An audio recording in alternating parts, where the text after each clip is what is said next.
કેમ છો વિદ્યાર્થી મિત્રો?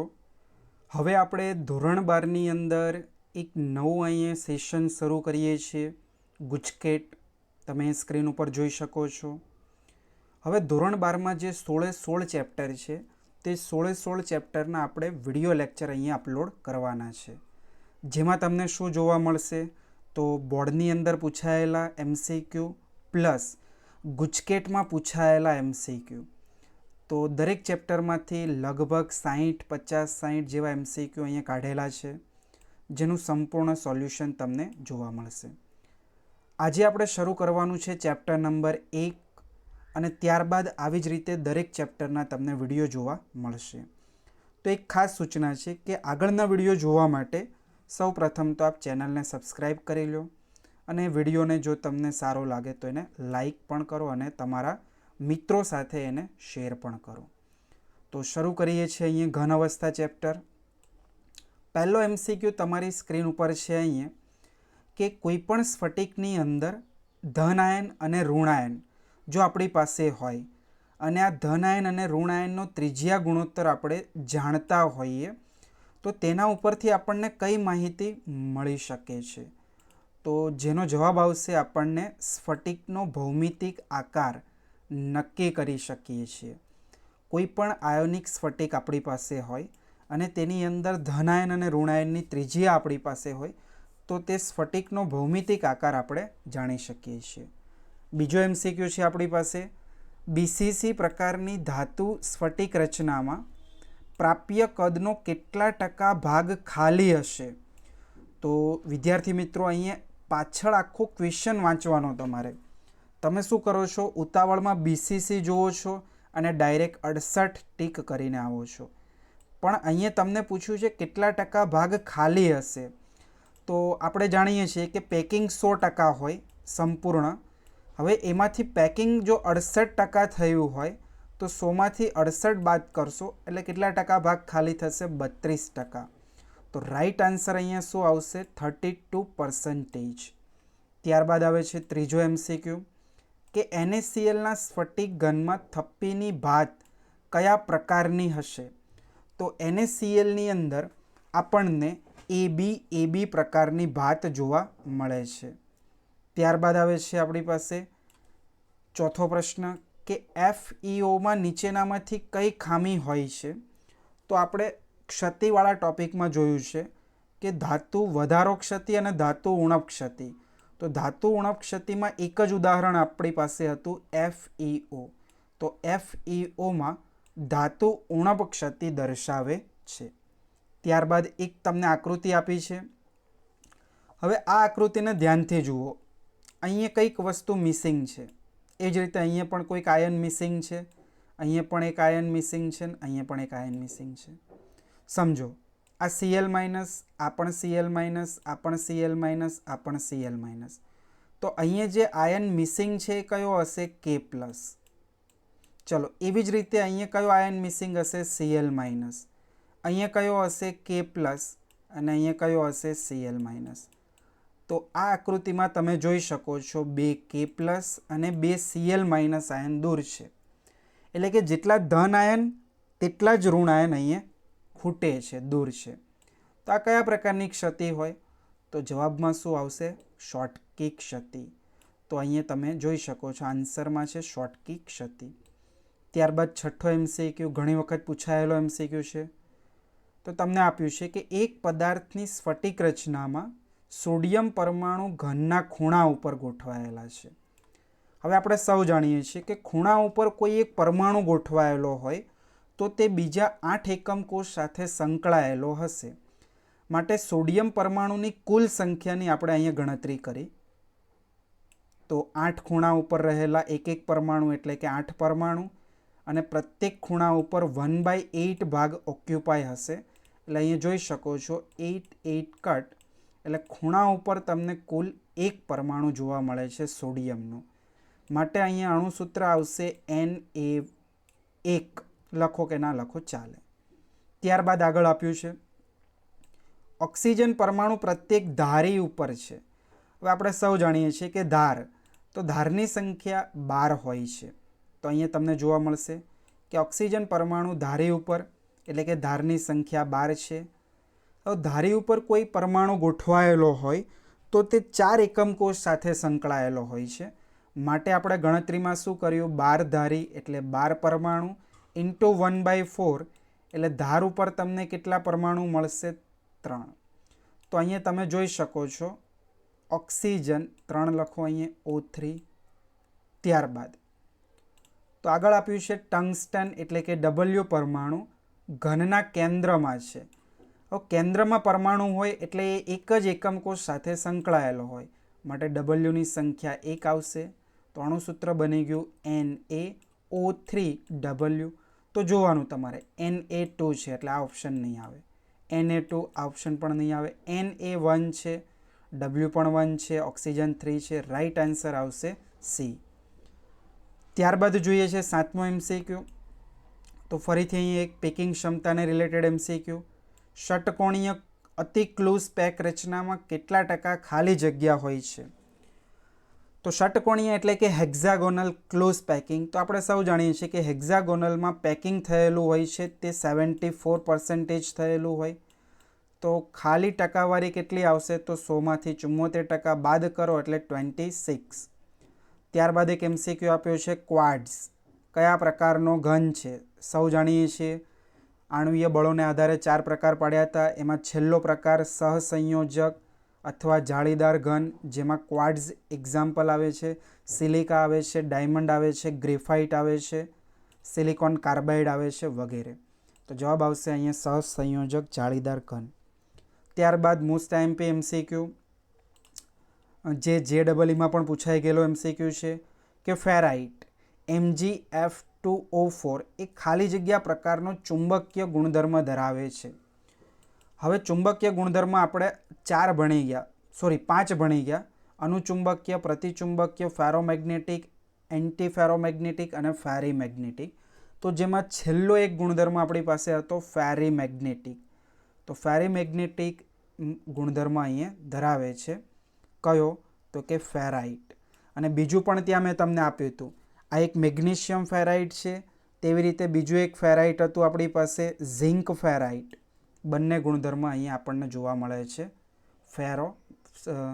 ફેરીમેગ્નેટિક.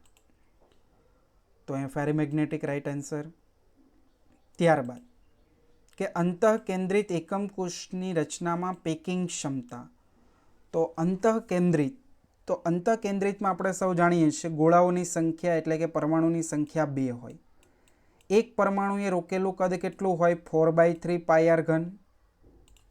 તો અહીંયા લખ્યું 4/3 πr ઘન. એટલે આ બંનેનું મલ્ટીપ્લાય કરો, 4 2 8. તો અહીંયા તમારે આ ઓપ્શનમાં 8/3 πr ઘનવાળા જ ઓપ્શન પહેલાં તો ધ્યાનથી જોઈ લેવાના. તો A અને Dમાંથી રાઈટ આન્સર હશે. ત્યારબાદ તમારે જોવાનું છે BCC છે અંતઃકેન્દ્રિત. તો અંતઃકેન્દ્રિત માટે મેં તમને કરાવેલું છે આગળ. તો જો અહીં સાઈડમાં કેલ્ક્યુલેશન ઉપર બતાવું. અંતઃકેન્દ્રિતમાં રિલેશન હોય છે 4R બરાબર √3A. ચલો એને સૂત્ર કરતાં કરો એટલે અહીંયા શું થઈ જશે? √3 આવી જશે ડિવાઈડમાં. તો આના છેદમાં આવી ગયો √3. હવે તમારે એકમ કોષનું કુલ કદ શોધવું હોય તો એ ઘન કરવો પડે. તો અહીંયા સામે પણ ઘન કરીએ તો આ એકમ કોષનું કુલ કદ મળી ગયું આપણને. તો બસ છેદમાં એકમ કોષનું કુલ કદ આવું હોવું જોઈએ. તો ઓપ્શન એમાં તમને આ બંને વસ્તુ જોવા મળે છે માટે રાઈટ આન્સર શું આવશે? Option A. ત્યારબાદ તમારી સ્ક્રીન ઉપર તમને જોવા મળે છે નેક્સ્ટ MCQ 11 નંબર. ફલક કેન્દ્રિત ઘનના એકમ કોષના પરમાણુની સંખ્યા અને અંતઃકેન્દ્રિત ઘનના એકમ કોષની પરમાણુની સંખ્યાનો તફાવત. તો FCC અને BCC વચ્ચેનો પરમાણુનો તફાવત અહીં જોઈ શકો છો. FCCમાં કુલ પરમાણુ પ્રતિ એકમ કોષમાં 4, BCC હોય તો પ્રતિ એકમ કોષમાં 2. 4 - 2 કરો એટલે રાઈટ આન્સર આવશે 2. ઓપ્શન આવશે A. ત્યારબાદનો MCQ જુઓ. નીચેનામાંથી કયો પદાર્થ એન્ટી ફેરોમેગ્નેટિક ગુણધર્મ ધરાવે છે? મોસ્ટ આઈએમપી MCQ છે MnO મેંગેનીઝ ઓક્સાઇડ એ એન્ટી ફેરોમેગ્નેટિઝમ પ્રોપર્ટી ધરાવે છે. ત્યારબાદ આકૃતિને ધ્યાનમાં લ્યો. તમને આપ્યું છે એકમ કોષમાં પ્રતિ એકમ કોષમાં પરમાણુની સંખ્યા કેટલી? તો આ એકમ કોષ જે છે તે કયા પ્રકારનો છે? પહેલાં તો એકમ કોષની અંદર ખૂણા ઉપર પરમાણુ ગોઠવાયેલા છે. આકૃતિમાં થોડી ભૂલ છે, અહીંયા એક પરમાણુ આવશે, અહીંયા એક પરમાણુ આવશે. તો ખૂણા ઉપર પરમાણુ ગોઠવાયેલા છે, પ્લસ દરેક ધારી ઉપર પરમાણુ ગોઠવાયેલા છે. તો અહીંયા તમે જોઈ શકો ખૂણા ઉપર ગોઠવાયેલા હોય તો 1 થશે ટોટલ ખૂણા ઉપર, અને ધારી ઉપરની ગણતરીમાં શું થશે? તો 12 ઇન્ટુ 1/4, એટલે તમે અહીંયા કરી શકો 3, એટલે 1 + 3 કુલ પરમાણુની સંખ્યા અહીંયા કેટલી જોવા મળશે? 4, એટલે જવાબ આવશે બી. ત્યારબાદ આવે છે વિદ્યાર્થી મિત્રો 14મો પ્રશ્ન કે અસ્ફટિકમય ઘન પદાર્થ માટે કયું વિધાન અયોગ્ય છે? ખાસ અહીંયા સમજો, અયોગ્ય એટલે કે ખોટું વિધાન આપણે અહીંયા બતાવવાનું છે. તો પહેલો જ જે ડિફરન્સ છે સ્ફટિકમય ઘન અને અસ્ફટિકમય ઘન, એના બધા મુદ્દાઓ અહીંયા આપેલા છે. તો પહેલો પોઈન્ટ આપ્યો છે કે ગરમ કર્યા પછી ઠંડુ પાડતા મળતો આલેખ તાપમાન વિરુદ્ધ સમયનો સીધી રેખા મળે છે. તો આપણે સૌ જાણીએ છીએ કે અસ્ફટિકમય ઘન પદાર્થની અંદર જે આલેખ હોય છે એ સીધી રેખા નથી મળતો, પરંતુ વક્ર મળે છે. એટલે કે અયોગ્ય વિધાન કયું આવશે? એ આવશે. હવે તમે જોઈ શકો છો બાકીના બધા જે વિધાન છે એ સાચા છે. જુઓ કે તે આભાસી ઘન અથવા અતિશય ઠંડો કરેલો પ્રવાહી છે. તો અસ્ફટિકમયની અંદર આ જ પોઈન્ટ સાચો છે. તેમનો આકાર અનિયમિત હોય છે, એ પણ આપણે તફાવતમાં ભણેલા છીએ. ઘટક કણોની ગોઠવણી ટૂંકા ક્રમની હોય છે. તો આ 3 પોઈન્ટ સાચા છે, આ પોઈન્ટ છે ખોટો, એટલે રાઈટ આન્સર આવશે એ. ત્યારબાદ તમને 15મો MCQ આપ્યો છે કે કઈ સ્ફટિક પ્રણાલીમાં દરેક ધારની લંબાઈ સમાન છે? હવે આ વસ્તુ શું? ધારની લંબાઈ એટલે કે A = B = C, A = B = C થવું જોઈએ. તો આપણે પહેલું જે ટેબલ તૈયાર કરાવ્યું છે શોર્ટકટ પ્રમાણે, તો એના પ્રમાણે એનો જે MCQનો આન્સર આવે છે એ મર્ક્યુરી સલ્ફાઇડ. મર્ક્યુરી સલ્ફાઇડની અંદર 3 ધારની લંબાઈ આપણને સરખી જોવા મળે છે. ત્યારબાદ આવે છે 16મો પ્રશ્ન કે હીરામાં FCC સ્ફટિક રચના હોય છે. પ્રત્યેક કાર્બન અન્ય 4 કાર્બન સાથે જોડાયેલો હોય છે. 4 કાર્બન સાથે જોડાયેલો હોય તો હીરાના પ્રત્યેક કોષમાં કાર્બન પરમાણુની સંખ્યા કેટલી? અહીંયા ડાયરેક્ટ આન્સર આપ્યો છે 8, ગણતરી નથી આપી. તો ગણતરી માટે અહીંયા ધ્યાન આપો. તો તમે અહીંયા સ્ક્રીન ઉપર જોઈ શકો છો એક આ બંધારણ. જે આ બંધારણ આપ્યું છે એ ડાયમંડનું બંધારણ છે, હીરાનું બંધારણ. પહેલી વસ્તુ કે અહીંયા તમે 1, 2, 3, 4, 5, 6, 7 અને 8 કાર્બન પરમાણુ ખૂણા ઉપર જુઓ છો.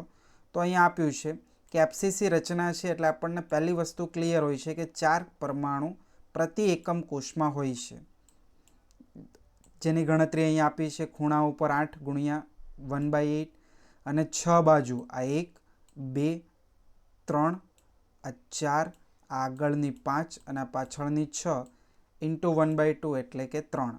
તો 1 + 3 = 4.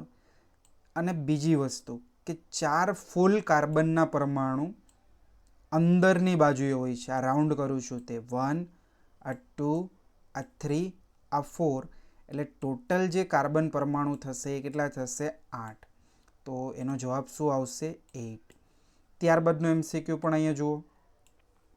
17મો MCQ. તો આપેલા NaClના સ્ફટિકીકરણ દરમિયાન એક સોડિયમ આયન ખૂણામાંથી દૂર થાય છે, તો બાકી રહેતા સ્ફટિક રચનાનું સૂત્ર શોધો. તો આના માટે પણ એક આકૃતિ અહીંયા ધ્યાનમાં લ્યો. જુઓ NaClનું બંધારણ આ રીતનું આપણને જોવા મળે છે. આ બંધારણ NaClનું છે, જેની અંદર તમે વાદળી રંગના જે આયનો જોવો છો Na+ છે અને લીલા રંગના આયનો છે Cl- છે. Na+ ખૂણા ઉપર છે. હવે ક્વેશ્ચનમાં શું કીધું છે? ખૂણા ઉપરથી એક Na+ દૂર કરીએ.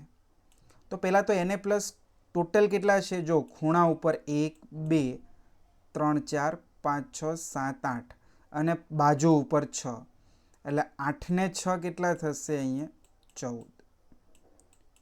તો 14 Na પ્લસ છે આપણી પાસે. હવે સામે ક્લોરીન કેટલા છે? તો ક્લોરીન માટે જુઓ, આ ધાર ઉપર છે 1 2 3 4 5 6 7 8 9 10 11 અને 12 અને એક સેન્ટરમાં છે એટલે 13. અહીંયા આપણે લખવો હોય સરવાળો કરીએ તો 12 પ્લસ 1 ઇક્વલ્સ ટુ 13. હવે અહીંયા કીધું એક Na પ્લસ દૂર કરીએ એટલે બાકી કેટલા Na પ્લસ વધે? 13. તો 13 Na પ્લસ અને 13 Cl માઇનસ એટલે કે 1:1 રેશિયો બને એટલે તમને જે બંધારણ મળે એ NaClનું બંધારણ મળી જશે. તો એનું સૂત્ર શું થશે? NaCl. ત્યારબાદ આપ્યું છે તમને કે નીચેનામાંથી કયું ઉદાહરણ આદિમ એકમકોષ છે? તો ટેબલ ઉપરથી સોલ્વ કરવાનું છે. પહેલું જ આપ્યું છે બેરિયમ સલ્ફેટ. પછી આપ્યું છે સંયોજકતા પટ અને વાહકતા પટ વચ્ચેની ખાલી જગ્યાને શું કહીએ છીએ? તો આપણે શક્તિ ગેપ કહીએ છીએ એને. આ 4 ઓપ્શન છે એના. સાચો ઓપ્શન આવશે શક્તિ ગેપ. ત્યારબાદ શોટકી ખામી ખાલી જગ્યામાં જોવા મળે છે. તો શોટકી ખામી માટે આપણને ખ્યાલ છે કે ધનાયન અને ઋણાયનના કદ લગભગ સમાન હોવા જોઈએ. તો જો પહેલો પોઈન્ટ તો તમને આપ્યો જ છે અહીંયા, ધનાયન અને ઋણાયનના કદ સમાન હોય તેવા ઘન પદાર્થ. આ ઉપરાંત ઊંચો સંવર્ગ આંક ધરાવતા ઘન પદાર્થમાં જોવા મળે. એટલે રાઈટ આન્સર શું આવશે? A અને B બંને, જે તમને ડી ઓપ્શનમાં આપેલો છે. ત્યારબાદ 21 નંબરનો MCQ. ફલક કેન્દ્રિત એકમ કોષમાં પ્રત્યેક એકમ કોષમાં પરમાણુની સંખ્યા કેટલી હોય છે? તો આપણે જાણીએ છીએ 4 હોય છે. આ રીતે એની ગણતરી આપણે અગાઉ પણ કરાવેલી છે. ત્યારબાદ 22મો MCQ.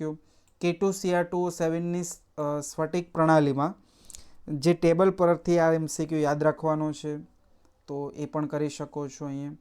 23મો MCQ. કયા પદાર્થને ગરમ કરતાં ફાયરી મેગ્નેટિઝમ ગુમાવીને અનુચુંબકીય બની જાય છે? પહેલા ચેપ્ટરનો છેલ્લો ટોપિક અને છેલ્લી લાઈન તમને આપ્યું છે અહીંયા મેગ્નેટાઇટ Fe3O4, જેને ગરમ કરતાં ફાયરી મેગ્નેટિઝમ ગુમાવે છે. પછી આપ્યું છે અંતઃકેન્દ્રિત એકમ કોષ. તો અંતઃકેન્દ્રિત એકમ કોષમાં કુલ પરમાણુઓથી તેમનું કદ કેટલું થશે? તો અંતઃકેન્દ્રિત એકમ કોષમાં કુલ પરમાણુ 2 હોય છે. એક પરમાણુએ કેટલું કદ રોકેલું હોય છે? તો 4/3 પાયર ઘન. તો 2 પરમાણુનું બમણું થઈ જશે 8/3 પાયર ઘન. એ જોઈ શકાય છે. પછી આ MCQ પણ ઇમ્પોર્ટન્ટ છે, સમજો. અહીંયા ગણતરી નથી પણ અહીંયા બતાવેલી છે આપણે. 25મો MCQ. કે એક સંયોજન Y તત્વ પરમાણુઓના CCP લેટિસ બનાવે છે. X તત્વના પરમાણુ સમચતુષ્ફલકીયનો 2/3 ભાગ રોકે છે. તો સંયોજનનું સૂત્ર શોધો. તો જો ગણતરી અહીંયા તમારી સામે છે કે Y પરમાણુ CCP રચના છે તો તેની સંખ્યા આપણે ધારી લઈએ n. X પરમાણુ સમચતુષ્ફલકીયનો 2/3 ભાગ રોકે છે. હવે આપણે ખ્યાલ છે, પેકિંગની અંદર ભણાવ્યું છે કે CCP રચનામાં જેટલા પરમાણુ હોય તેના કરતાં બમણા સમચતુષ્ફલકીય છિદ્રો હોય. અહીંયા n પરમાણુ છે તો અહીંયા છિદ્રોની સંખ્યા કેટલી લીધી? 2n. હવે છિદ્રોનો કેટલો ભાગ રોકે છે? તો કે 2/3 ભાગ રોકે છે. તો મલ્ટીપ્લાય કર્યું, 2 દુ 4, 4n/3 થયું. હવે આ બંનેનો આપણે ગુણોત્તર લઈ લઈએ, x/y. x કેટલું છે આપણી પાસે? 4n/3, જે અહીંયા મૂક્યું 4n/3. y કેટલું છે? n. ચલો n કટ થયા, બાકી શું વધ્યું? 4/3/1. લસા લઈ લીધો 3, અહીંયા ઉપર 3 વડે મલ્ટીપ્લાય કર્યું એટલે 4/3. એક્સનું પ્રપોર્શન કેટલું મળ્યું તમને? 4. અને વાયનું પ્રપોર્શન કેટલું મળ્યું? 3. તો આન્સર શું બન્યો? x4y3. તો અહીંયા જોઈ શકાય છે ઓપ્શનમાં x4y3 પહેલો આન્સર બને છે. ત્યારબાદ તો થિયરિકલ એક MCQ આપ્યો છે ટેબલના આધારે. નીચેના પૈકી કયું વિધાન ખોટું છે? તો બસ હમણાં આપણે જે અગાઉ ચર્ચા કરી હતી એ જ એક પોઈન્ટ છે કે સ્ફટિકમય ઘનને ગરમ કર્યા પછી ઠંડુ પડતા મળતો આલેખ વક્ર મળે છે. આ સ્ફટિકમય ઘન પદાર્થ માટે સાચું નથી. આ અસ્ફટિકમયમાં મેં તમને કીધું હતું, અગાઉ પણ કીધું હતું, અસ્ફટિકમયમાં આપણને વક્ર મળે છે. તો અહીંયા ખોટું કીધું છે તો આ ખોટું એના માટે આવશે. બાકી જુઓ, આ બધા પોઈન્ટ સ્ફટિકમય માટે સાચા છે. સ્ફટિકમય ઘનને ચોક્કસ અને લાક્ષણિક ગલન એન્થાલ્પી હોય છે. અસ્ફટિકમય ઘન તાપમાનના ગાળા દરમિયાન પોચું બને છે, ત્યારબાદ પીગળે છે. અસ્ફટિકમય ઘન અતિશય ઠંડા કરેલા પ્રવાહી છે. આ બધા સાચા વિધાનો છે. તો ખોટું વિધાન આપણે અહીંયા ઓળખવાનું હતું, જે છે સી. ત્યારબાદ એમસીક્યુ આપ્યો છે એક ક્ષતિમાંથી કે કઈ ક્ષતિના કારણે NaClનો સ્ફટિક પીળો રંગ ધારણ કરે છે. તો આપણે NaClના સ્ફટિકને સોડિયમની બાષ્પ સાથે ગરમ કરતું એક ઉદાહરણ સમજ્યા હતા, અને જે ટોપિકનું નામ હતું એનાયન અવકાશને લીધે થતો ધાતુનો વધારો. તો યસ, એનાયન અવકાશને લીધે ત્યાં ઇલેક્ટ્રોન જે સોડિયમે ગુમાવેલો હોય છે તે આવે છે અને ત્યાં F કેન્દ્ર બનાવે છે, અને F કેન્દ્રને કારણે આપણને સ્ફટિકનો પીળો રંગ જોવા મળે છે. ત્યારબાદ આપ્યું છે એક કેલ્ક્યુલેશન રિલેટેડ એમસીક્યુ છે કે તમને આપ્યું છે 7.45 ગ્રામ KClના ઘટક કણોમાં ક્ષતિ કેટલી હશે. હવે આપણે સૌ જાણીએ છીએ કે 1 મોલ પદાર્થ હોય તો તેમાં ક્ષતિનું પ્રમાણ 10⁶ હોય. તો અહીંયા તમને પોટેશિયમ ક્લોરાઇડના કોઈ મોલ નથી આપ્યા, પણ તો પહેલાં તો મોલ પણ આપણે અહીંયા શોધી શકાય અને આ રીતે ડાયરેક્ટ પણ ગણતરી કરી શકાય કે KCl છે, KClનો અણુભાર કેટલો થશે? 74.5 ગ્રામ, એટલે કે 1 મોલ KCl થયું. તો 1 મોલ KCl બરાબર 10⁶ ક્ષતિ, તો કે 7.45 ગ્રામ KCl બરાબર કેટલું? તો આવી રીતે ડાયરેક્ટ પણ કરી શકો છો, અથવા તમે શું કરો, પહેલાં મોલ શોધો, પછી તમે કેલ્ક્યુલેશન કરો કે 1 મોલ હોય તો ક્ષતિ કેટલી બને છે? 10⁶. અને ધારો કે તમને x મોલ મળ્યું KCl, તો x મોલમાં ક્ષતિ કેટલી? તો પણ તમને અહીં આન્સર મળી જશે. ત્યારબાદ આવે છે કે નીચેનામાંથી કયા પદાર્થનું ગલનબિંદુ સૌથી વધારે હશે? તો ઓપ્શન આપ્યા છે કાર્બન ડાયોક્સાઇડ, મેગ્નેશિયમ, પાણી અને સિલિકોન ડાયોક્સાઇડ એટલે કે સિલિકા. તો રાઈટ આન્સર આવશે સિલિકા. ત્યારબાદ ટેબલ રિલેટેડ એમસીક્યુ છે ZnS. તો એની અંદર 3 ધારનું માપ સમાન હોય છે, A = B = C. ત્યારબાદ પ્રતિચુંબકીય નીચેનામાંથી કયો હોય છે? તો નાઇટ્રોજન. ચોપડીનો બેઠો એમસીક્યુ છે. ત્યારબાદ કે સિલિકોનમાં ફોસ્ફરસના કેટલાક પરમાણુઓ ઉમેરવાથી કયા પ્રકારની ક્ષતિ ઉત્પન્ન થાય છે? તો સિલિકોન સમૂહ નંબર 14નું તત્વ છે, ફોસ્ફરસ સમૂહ નંબર 15નું તત્વ છે. 1 ઇલેક્ટ્રોન વધારાનો અંદર ઉમેરો છો, માટે ઇલેક્ટ્રોન વધે છે, માટે આ પ્રકારની ક્ષતિને ઇલેક્ટ્રોન ક્ષતિ કહીએ છીએ. ત્યારબાદ આપ્યો છે તમને 33મો એમસીક્યુ. એક ક્લોઝ પેક રચનામાં 6 × 10⁻24 પરમાણુઓ રહેલા છે, તો ચતુષ્ફલકીય છિદ્રોની સંખ્યા કેટલી હશે? તો હમણાં જ મેં તમને આગળ એક દાખલો ગણાવ્યો, જુઓ અહીંયા આ દાખલો, કે પરમાણુની સંખ્યા અહીંયા તમને આપેલી છે n, તો સમચતુષ્ફલકીય છિદ્રો કેટલા થઈ જશે? 2n. એટલે કે તમારે શું કરવાનું છે? સિમ્પલી અહીંયા બમણા કરવાના છે, આના × 2 કરો, તો 6 × 2 × 10⁻24. હવે તમે આવી રીતે લખો 12 × 10⁻24. આને સાયન્ટિફિક નોટેશનમાં કન્વર્ટ કરવું હોય તો અહીંયા જે પોઈન્ટ હોય એને તમે આ બાજુ લાવો, એટલે 10 કેટલા થઈ જશે? 25. પ્લસ વિદ્યાર્થી મિત્રો, આનું જે મટીરિયલ છે નીચે ડિસ્ક્રિપ્શન બોક્સમાં તમને મળી જશે. ત્યારબાદ 34મો એમસીક્યુ કે હેક્ઝાગોનલ એકમ કોષમાં પરમાણુની ત્રિજ્યા માટે કયું સૂત્ર સાચું છે? હેક્ઝાગોનલ એટલે કયું આવશે? FCC. FCC માટે આપણે શું લખીએ છીએ? 4r = √2 × a. તમારે ત્રિજ્યા ગણવી છે તો આરને સૂત્ર કરતા કરો. r બરાબર શું થઈ જશે? 4 આવશે, એટલે અહીંયા શું લખ્યું? √2 × a/4. 4 એટલે શું લખી શકાય? 2 × 2. હવે 2 × 2 છે, આ 2ને હું શું લખી શકું? √2 × √2. તો અહીં સમજી શકો છો કે આ √2 અને આ √2 અહીંયા કટ થશે, એટલે બાકી શું વધ્યું? તો કે a/2 √2. તો રાઈટ આન્સર શું આવશે? a/2 √2. ત્યારબાદનો MCQ છે 35મો, નીચેનામાંથી કયો ઓક્સાઇડ કોપર જેવો દેખાવ છે? બોર્ડમાં પૂછાયેલો MCQ છે. ReO3 ચોપડીની એક લાઇનમાં જોવા મળશે. ત્યારબાદ CsClમાં CS+ આયનનો સવર્ગાંક કેટલો છે? તો સવર્ગાંક આવશે સીઝિયમ ક્લોરાઇડમાં સીઝિયમનો સવર્ગાંક 8 હોય છે, કારણ કે સીઝિયમ પ્લસ આયનની આજુબાજુ 8 ક્લોરાઇડ આયન ઘેરાયેલા હોય છે. આંતરાલ્ય ક્ષતિ માટે કયું વિધાન ખોટું છે? તો લેટિસમાં કેટલાક સ્થાન ખાલી હોય છે. આ ખોટું છે, કારણ કે આંતરાલ્ય ક્ષતિમાં આંતરાલ્ય સ્થાન ઉપર વધારાના પરમાણુ ગોઠવાય છે. એટલે પહેલો જ તમને અહીંયા ખોટો પોઈન્ટ આપેલો છે.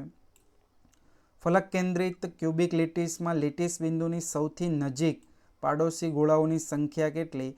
તો FCCમાં તમારે સવર્ગાંક પૂછ્યો છે, તો સવર્ગાંક કેટલો આવશે? 12 FCC રચના માટે. ક્યુબિક ક્લોઝ પેક રચનામાં દરેક ગોળો કેટલા પાડોશી ગોળા સાથે સંકળાયેલ છે? તો ક્યુબિક ક્લોઝ પેકિંગ એટલે CCP. તો CCP હોય અથવા FCC હોય, સવર્ગાંક ઓલવેઝ કેટલો આવશે? 12 આવશે. ત્યારબાદ ફલક કેન્દ્રિત એકમ કોષમાં ફલકના મધ્યમાં રહેલો પરમાણુ કેટલા એકમ કોષમાં સહિયારો હોય? તો આપણે અગાઉ પણ વાત કરી છે. ફલક એટલે કે બાજુ ઉપર રહેલો પરમાણુ 2 એકમ કોષ સાથે સંકળાયેલો હોય છે. રાઈટ આન્સર આવશે 2.